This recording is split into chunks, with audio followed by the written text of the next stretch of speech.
What's up, people? Back with another reaction, back with some more Ladyhawke as we return to the 2008 self-titled album.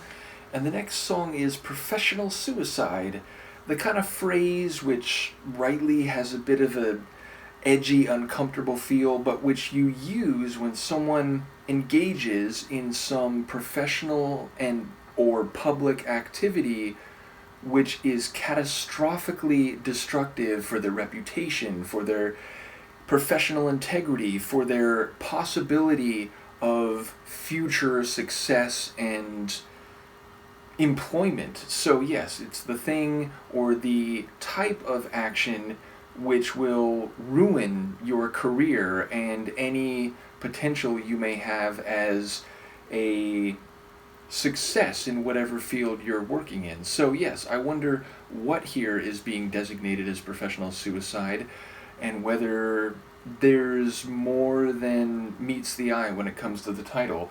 Let's give it a listen. This is Professional Suicide by Ladyhawke, and it's from her 2008 self-titled album.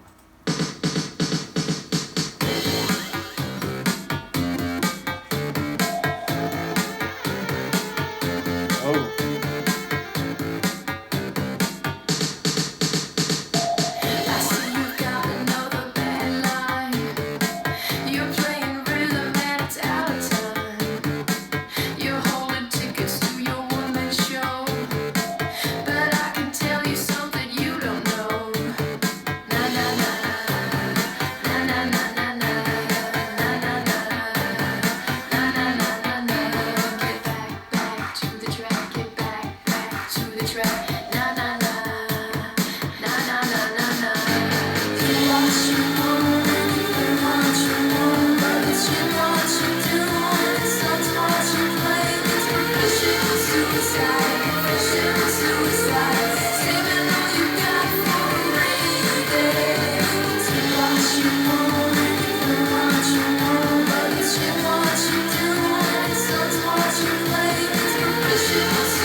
Wow, it's another one which has, to my ears and brain, a notable Gary Numan vibe in the sonics. I mean, even in a bit of the vocals. Obviously, it's a very different voice, but there was a bit of a mechanical sound, like, or, there were echoes or effects on it, and it made it sound a little bit like it could be in a Newman tune. But especially in the chorus, and when I pointed a moment ago, it was like the sonics of the chorus, but before she was actually singing the chorus, and in that part, it really stood out that way. Nevertheless, I feel like this is a commentary on the music industry, maybe an artist in particular, though if there is a specific unnamed artist being referenced here, I'm not sure who it is. But yeah, the idea, like, I heard you had a hit in '89. Unfortunately, we don't all age as finely as wine, or whatever the exact phrasing was. A very nice pair of lines. But yeah, it's like, it sounds like it's referencing music production and, maybe spurts of creativity or dearths thereof. And then also the idea, like, saving everything you've got for a rainy day. So maybe, again, you've got this track or this idea, and, like, back to the track. It does feel like that was, not like a track, but, the a music track. Although, I have heard some clever lines before about, like, racing circles around a track where it's deliberately meant to be both, like, a visual reference to, like, a racetrack, but also a music track.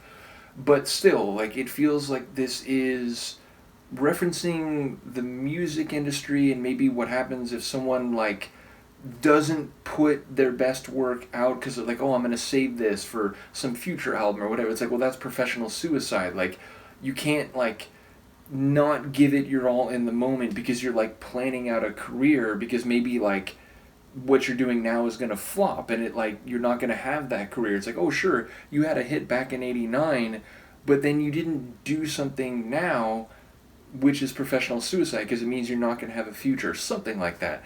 Obviously, I might be very wrong here, but at the very least, it does sound like we're talking about the music industry and, creativity as an artist in some sense. Nevertheless, I enjoy the, again, like, synth, like, modern new wave, like 80s synth pop homage, but with some sonics that feel like they are, evolved to more modern times. So, although fair to say, this is almost 20 years ago now. So, yeah, it is crazy, right? I was talking to someone recently. I was like, oh, that, it's like 2012. It feels kind of recent. And then you say it, and it's like, oh, wait, that was almost 15 years ago. Like, where the hell did time go? So, yeah, I guess that is, the inexorable march of time, and it comes for us all. Or we're in it until we're not in it. So, in any case, I very much enjoyed this one. Let me know what you think. Shout out to Phil once again for the Ladyhawke catalog, as well as to Mark, who's been commenting along. And I will see you next time. Peace.